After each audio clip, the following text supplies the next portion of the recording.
Welcome to this series of second year commerce exams preparation. ये second year commerce की exams preparation series की video है। Complete series इस channel के ऊपर अपलोड की जा रही है और आज की वीडियो के अंदर आपको सेकेंड ईयर कमर्शियल ज्योग्राफी के इंपॉर्टेंट क्वेश्चंस करवाए जा रहे हैं। लॉन्ग इंपॉर्टेंट क्वेश्चन वर्ल्ड वाले सेक्शन के लिए सॉल्यूशंस के साथ। अब जहाँ से लॉन्ग इंपॉर्टेंट क्वेश्चंस हैं, जहाँ से आते हैं, वो आपको करवाए जा रहे हैं। Physical environment in human activities, इसकी हम बात करें, इसके सोल्यूशन हम देखें। सो climate affects crop choice, growing season, housing and clothing.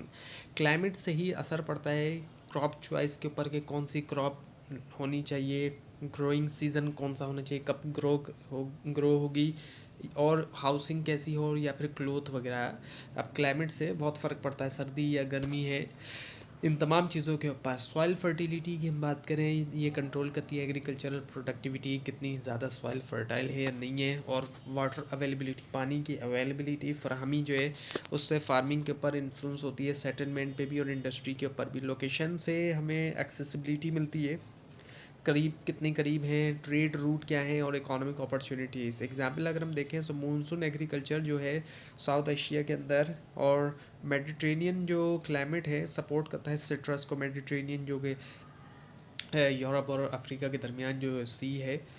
और इसके अलावा जो रिवर वैली है वो सपोर्ट करता है डेंस पॉपुलेशन और जो है वो फार्मिंग को।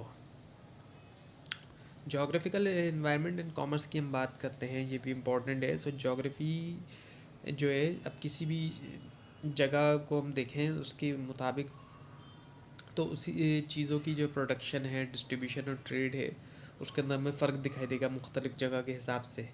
नेचुरल रिसोर्स के ज़रिए डिसाइड किया जाता है इंडस्ट्रियल स्पेशलाइजेशन। जैसे कि ऑयल जो है, मिडिल ईस्ट में ऑयल बहुत ज़्यादा है, क्योंकि फॉरेस्ट हम देखते हैं कनाडा में ज़्यादा है, इस वजह से पॉपुलेशन वहाँ की बहुत कम है, हम देखते हैं। क्लाइमेट्स अफेक्ट करते हैं ट्रांसपोर्ट कॉस्ट को भी और मार्केट डिमांड को भी। क्लाइमेट से ट्रांसपोर्ट कॉस्ट पे भी फ़र्क पड़ता है और मार्केट डिमांड भी फ़र्क पड़ता है। अब जैसे कि वहाँ पर ट्रांसपोर्ट कॉस्ट अलग होगी जहाँ पर बर्फ़ है, जिन इलाकों में बर्फ़ पड़ रही है, और जहाँ पर नहीं पड़ रही वहाँ पर।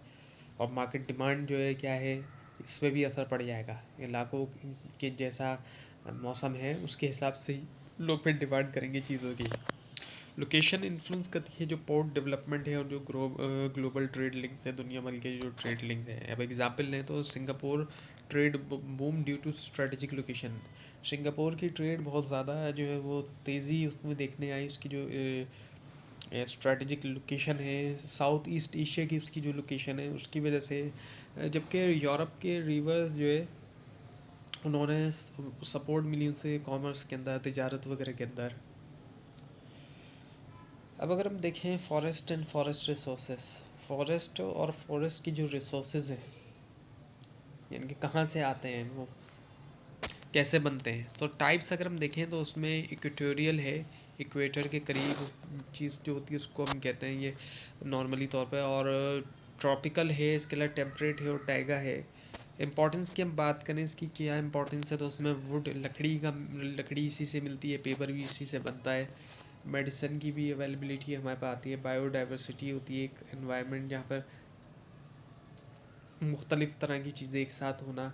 और फिर जो है क्लाइमेट का रेगुलेशन होना। डिस्ट्रीब्यूशन की हम बात करें तो अमेज़न बेसिन हो गया, इसके अलावा सेंट्रल अफ्रीका हो गया, साउथ ईस्ट एशिया, कनाडा और रशिया, यहाँ पर हमें दिखाई देते हैं ज़्यादा फॉरेस्ट। और डी थ्रेड्स हम देखें तो इसके जो ख़तरा है वो डिफॉरेस्ट्रेशन का होना, लॉगिंग का होना, एग्रीकल्चर, और इसके अलावा जो क्लाइमेट चेंज है उनका होना।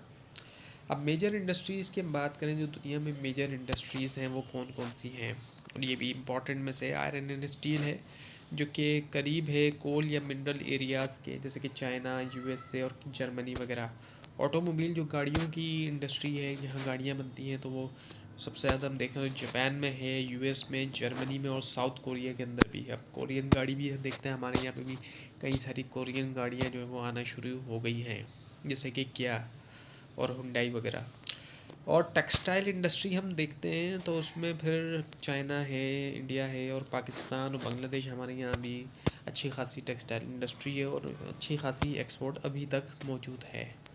और टेक्नोलॉजी इंडस्ट्री अगर हम देखें तो उसमें यूएस के अंदर सिलिकॉन वैली आ जाती है, और ईस्ट एशिया जो है उसमें भी अब हमें दिखाई देती है, जैसे कि कोरिया वगैरह। इन्फ्लुएंसिंग फैक्टर्स, अब किस तरह के फैक्टर्स इन्फ्लुएंस करते हैं इन चीज़ों को, इंडस्ट्रीज़ वगैरह को? उसमें रॉ मटेरियल की अवेलेबिलिटी, लेबर सप्लाई का होना, और वो भी ऐसा लेबर जो ट्रेन है, रिक्वायर्ड है, उसके मुताबिक एजुकेटेड है, स्किल्ड लेबर है। पावर होना, यानी कि पावर की सप्लाई होना, इलेक्ट्रिसिटी वगैरह। और इसके अलावा ट्रांसपोर्ट का बेहतर होना, ट्रांसपोर्ट के अंदर फिर उसकी अगर रोड ट्रांसपोर्ट है तो फिर रोड का बेहतर होना, इंफ्रास्ट्रक्चर वगैरह का भी। और कैपिटल वगैरह का होना, फंड्स की अवेलेबिलिटी, मशीनरी वगैरह की अवेलेबिलिटी का होना, मार्केट्स का होना, जो गवर्नमेंट की पॉलिसी से उनको वो भी ऐसी हो कि फिर वो सपोर्ट करें।